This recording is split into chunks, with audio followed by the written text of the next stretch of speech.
नमस्कार। तो चलिए आज बात करते हैं भारत की एक बेहद पवित्र और महत्वपूर्ण नदी कृष्णा के बारे में। देखिए, कृष्णा नदी सिर्फ पानी का एक बहुत बड़ा स्रोत नहीं है, बल्कि ये दक्षिण भारत की संस्कृति, धर्म और अर्थव्यवस्था की जान है, उसकी जीवनधारा है। पर कभी सोचा है क्या कोई नदी सिर्फ पहाड़ों से निकलकर समंदर तक जाने वाला पानी का एक बहाव भर होती है? या फिर ये एक जीवन रेखा है, एक ऐसी जीवन रेखा जो अपने किनारों पर पूरी की पूरी सभ्यताओं को जन्म देती है, लाखों करोड़ों लोगों का पेट भरती है और एक पूरे क्षेत्र की किस्मत लिख देती है। कृष्णा नदी की कहानी असल में इसी सवाल का जवाब है। तो चलिए इस कहानी की शुरुआत ठीक वहीं से करते हैं जहां से इस महान नदी का जन्म होता है। तो कृष्णा नदी का जन्म होता है महाराष्ट्र के पश्चिमी घाट से। महाबलेश्वर के पास एक बहुत ही प्राचीन मंदिर है जिसे कृष्णा कुंड कहते हैं, और बस यहीं से करीब 1300 मीटर की ऊंचाई से ये पवित्र धारा अपनी यात्रा शुरू करती है। और हाँ, ये कोई छोटी मोटी यात्रा नहीं है। सोचिए, पूरे 1400 किलोमीटर का लंबा सफर, पश्चिम से लेकर पूर्व तक। तो अपनी इस जबरदस्त यात्रा में कृष्णा नदी मुख्य रूप से 3 राज्यों से होकर गुजरती है। ये महाराष्ट्र से निकलती है, फिर कर्नाटक पहुंचती है और उसके बाद आंध्र प्रदेश, और आखिर में बंगाल की खाड़ी में जाकर समंदर से मिल जाती है। अब जाहिर है, इतने लंबे सफर में कृष्णा अकेली तो नहीं रहती। कई सारी छोटी बड़ी नदियां इसमें आकर मिलती हैं और इसे और भी विशाल और शक्तिशाली बनाती हैं।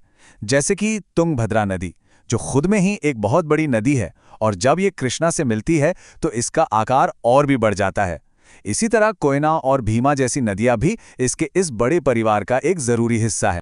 तो अब पानी और भूगोल से थोड़ा आगे बढ़ते हैं, क्योंकि कृष्णा सिर्फ एक नदी नहीं है। इसने अपने किनारों पर इतिहास को बनते और बिगड़ते देखा है, और आज भी लाखों लोगों का पालन पोषण कर रही है। जरा सोचिए, प्राचीन काल से ही कृष्णा नदी के किनारे बड़ी बड़ी सभ्यताएं फली फूली हैं। सातवाहन, चालुक्य और वो महान विजयनगर साम्राज्य, इन सभी राजवंशों ने इसी नदी के किनारे अपनी ताकत, अपनी संस्कृति, अपना व्यापार खड़ा किया। मतलब ये नदी सिर्फ पानी नहीं, बल्कि बड़े बड़े साम्राज्यों की नींव थी। और ये कहानी सिर्फ इतिहास की नहीं है। आज भी ये नदी दक्षिण भारत की खेती किसानी की रीढ़ की हड्डी है। लाखों किसानों का घर इसी नदी के पानी से चलता है। चावल, गन्ना, कपास, मक्का, ये सारी जरूरी फसलें इसके पानी से ही सींची जाती हैं, जो ना सिर्फ उस इलाके का बल्कि पूरे देश का पेट भरती हैं। फिर आया 20वीं सदी का दौर, जब इंसान ने इस नदी के जबरदस्त ताकत को काबू करने और इस्तेमाल करने के नए नए तरीके खोज निकाले, और इन तरीकों ने इस पूरे इलाके का नक्शा ही बदल दिया। कृष्णा नदी पर कई बहुत बड़े और जरूरी बांध बनाए गए। इनमें आंध्र प्रदेश का नागार्जुन सागर और श्रीशैलम बांध, कर्नाटक का अलमट्टी बांध और महाराष्ट्र का कोयना बांध, ये सबसे बड़े नाम हैं। ये सिर्फ कंक्रीट की दीवारें नहीं हैं, इन्हें आप आधुनिक भारत के मंदिर कह सकते हैं।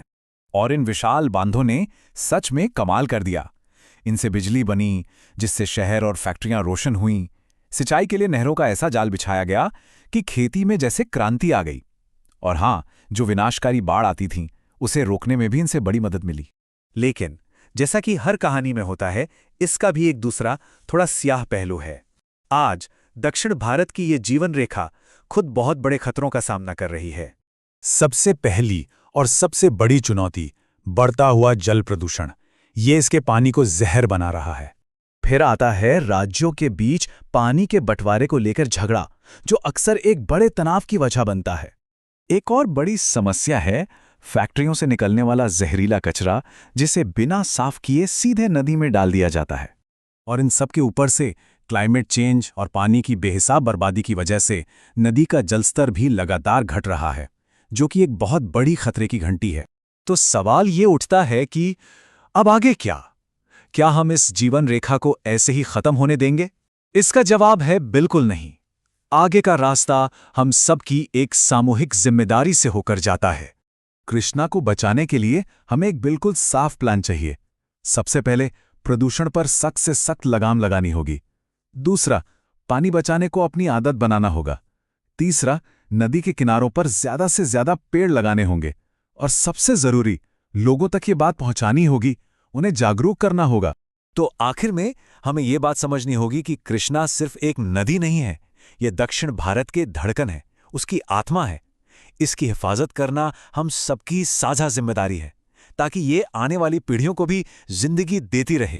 तो आखिर में सवाल यही बचता है कि हम अपनी इस जीवन रेखा के साथ क्या कर रहे हैं, इसका भविष्य कैसा होगा।